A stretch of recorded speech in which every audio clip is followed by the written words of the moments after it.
ओम साई राम। नमस्कार, मैं हूँ स्पिरिचुअल कोच उत्तम और साईं बाबा की लीला वीडियो में आपका स्वागत है।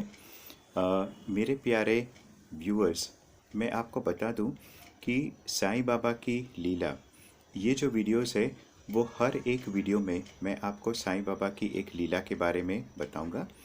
और अब आप ये सोचेंगे कि साईं बाबा की लीला देखकर या सुनकर आपको क्या फ़ायदा होगा, क्योंकि आज के ज़माने में हम लोग कुछ भी ऐसा काम नहीं करते जिससे हमें फ़ायदा ना हो।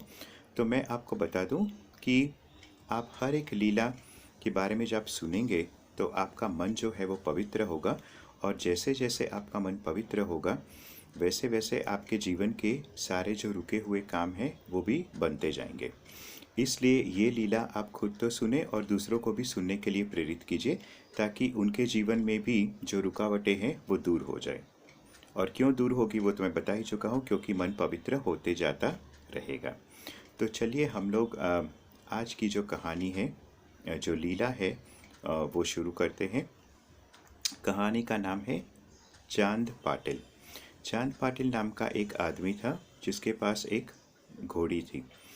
कुछ दिनों बाद अचानक चंद पाटिल को पता चला कि उसकी घोड़ी गायब हो गई है, और वो घोड़ी को ढूंढने के लिए निकल पड़ा। उसने दाईं बाईं ऊपर नीचे सब तरफ उसने घोड़ी को ढूंढना शुरू किया, लेकिन कहीं पे भी उसे वो घोड़ी नहीं मिली।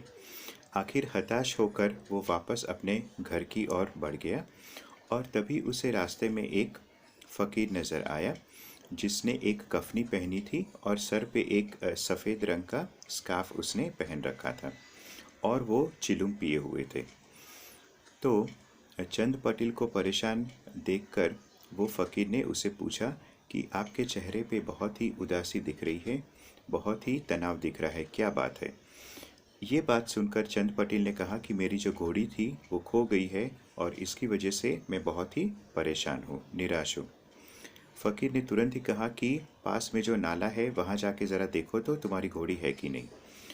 वो आदमी थोड़ा आश्चर्य में पड़ गया, सोच में पड़ गया कि इस आदमी को इस घोड़ी के बारे में कैसे ज्ञान है।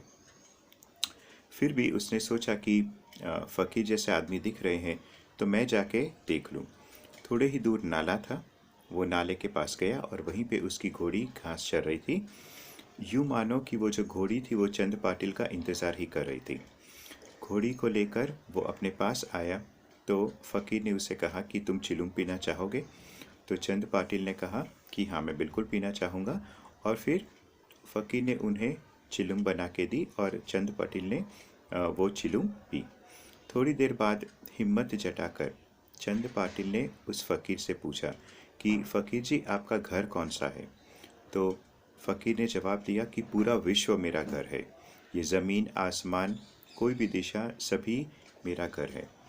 तो फिर चंद पटेल ने कहा कि जब पूरा विश्व ही आपका घर है तो मैं आपको एक निमंत्रण देना चाहता हूँ कि अगले महीने ही मेरी जो बहन है उसकी शादी है, और बारात शिरडी जाने वाली है। तो मैं ऐसे आपको निमंत्रण देता हूँ कि आपके मेरी बहन की शादी में ज़रूर आए। तो आश्चर्य की बात यह है कि साईं बाबा जो है वो हमेशा उनके प्रति श्रद्धा रखने वाले जो लोग हैं उनको कभी निराश नहीं करते हैं।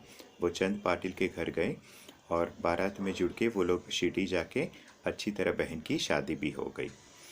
तो मेरे व्यूअर्स, मैं आपसे एक बार फिर कहना चाहता हूँ कि ये जो कहानी है उसे आप भी ध्यान से सुनिए, बाकी लोगों तक भी पहुँचाइए, ताकि आपका मन शुद्ध हो, बाकी लोगों का मन शुद्ध हो, और आपके और अन्य लोगों के काम बनने शुरू हो जाए। आज की कहानी यहीं पे अंत करता हूँ। नमस्कार।